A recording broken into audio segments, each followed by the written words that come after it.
কল্যাণপুরে নিহত 9 জঙ্গির মধ্যে 7 জনের পরিচয় নিশ্চিত করেছে ঢাকা মহানগর পুলিশ।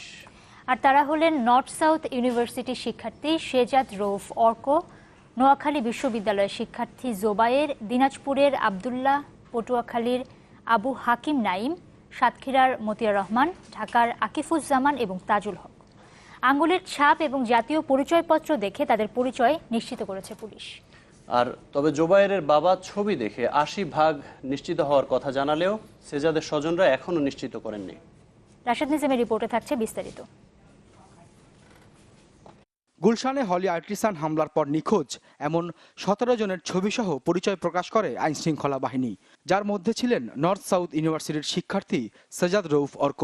ফেব্রুয়ারি মাসের 2 তারিখে তিনি নিখোঁজ হন। বসুন্ধরা আবাসিক এলাকায় বসবাসকারী অর্কের পরিবার ভাটারা থানায় সাধারণ ডায়েরি করে 6 ফেব্রুয়ারি। এরপর গত 9 ফেব্রুয়ারি শাহবাগ থানায় পুলিশের করা একটি মামলায় দেখা যায় গুলশানে নিহত জঙ্গি নিবরাস সহ আরও কয়েকজনের সঙ্গে হামলার পরিকল্পনার সময় পুলিশের তাড়া খেয়ে পালিয়ে যান শেজাদ। মঙ্গলবার ভোরে কল্যাণপুর অভিযানের পর পুলিশ শেজাদের পরিচয় নিশ্চিত করলেও তার পরিবার এখনও তা স্বীকার করেনি।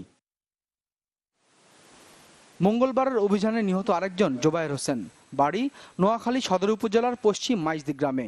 তার বাবা জানান কয়েক মাস আগেই তার ছেলে নিখোঁজ হন, তবে তারা থানায় ডায়েরি করেন গুলশান হামলার পর।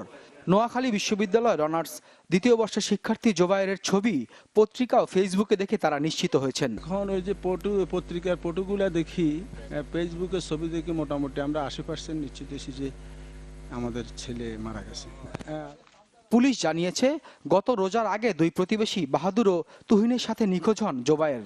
এরপর থেকেই পরিবারের সাথে যোগাযোগ বিচ্ছিন্ন তারা। 6 জনের নিখোঁজ জিডি নিয়ে কাজ করছিলাম, তার মধ্যে আমাদের তালিকাতে একমাত্র জুবায়েরের বিষয়ে আমাদের কাছে মোটামুটি তথ্য ছিল যে সে এই ধরনের নাশকতামূলক একটা সংগঠনে জড়িত হতে পারে।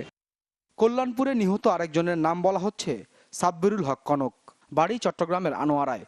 কিন্তু তার বাবা পুলিশকে বলেছেন গণমাধ্যমে যে ছবি প্রকাশ হয়েছে সেটি যে সাব্বিরের, সে ব্যাপারে তিনি এখনও নিশ্চিত নন।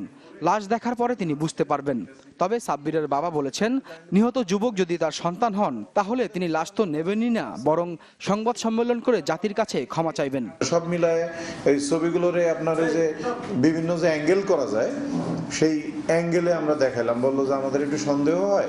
উনি বলল যে যদি আমার সন্তান হয় তাহলে আমি এই মরদেহ আমি গ্রহণ করব না।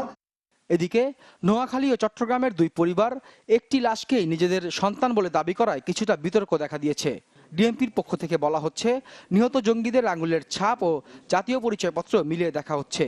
ডিএনএ পরীক্ষার পর পরিচয় নিশ্চিত হওয়া যাবে। আমরা বলেছি যে তাদেরকে আমাদের বিশেষ করে গোয়েন্দা বিভাগের সঙ্গে যোগাযোগ করার জন্য তাদেরকে আমরা ফিজিক্যালি লাশ ঢাকা মেডিকেল কলেজে যেখানে মর্গে আছে তাদেরকে দেখাবো এবং দেখানোর পরে আমরা ডিএনএ টেস্ট করব, প্রত্যেকেরই ডিএনএ টেস্ট করব, তাদের আত্মীয় স্বজনের ডিএনএ টেস্ট করব এবং যারা নিহত রয়েছেন তাদেরও আমরা ডিএনএ টেস্ট করব।